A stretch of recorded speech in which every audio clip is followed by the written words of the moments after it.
Welcome back to RayRay's Garden, y'all.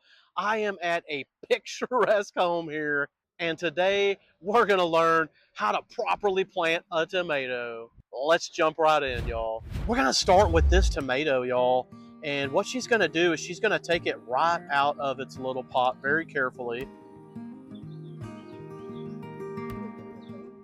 If you notice, guys, it is definitely root bound.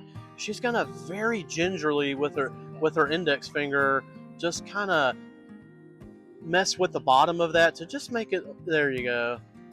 All she's doing is just helping those roots be able to get established, and that's it.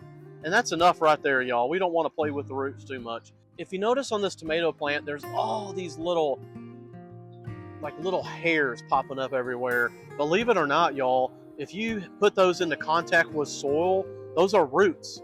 And we can bury a tomato plant as deep as we want pretty much, because we know the whole thing is going to root. So what Miss Mary here is going to do is she's going to pinch off everything up to from here below. She's going to pinch all those off, and I know that kills you to have to take those off, but it's actually going to help this plant.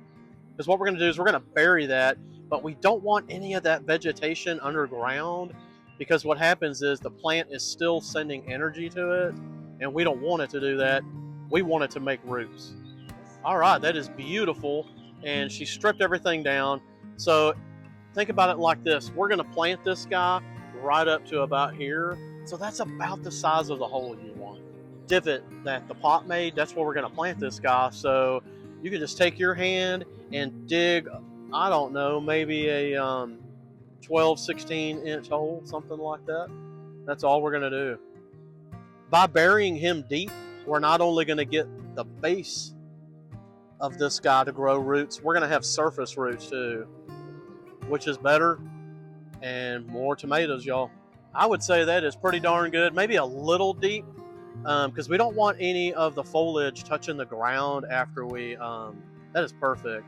And that's it. She's going to put the dirt back in, and it's as simple as that, guys, planting a tomato.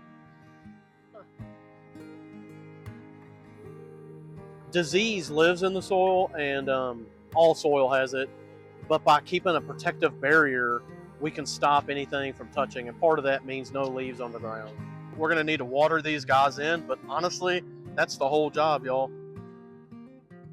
I'm going to go off camera, and we're going to plant about 20 more of those. Well, guys, that's it. We have planted all of these beautiful plants in these two brand new beds that I had the pleasure of building for my friends over the Christmas break, and they are super excited. They said they're going to mess with them every day, and I totally believe them. But before we get out of here, guys, make sure you hit that subscribe button and follow along so you can learn how to grow your own vegetables. Thanks for hanging out, y'all. RayRay out.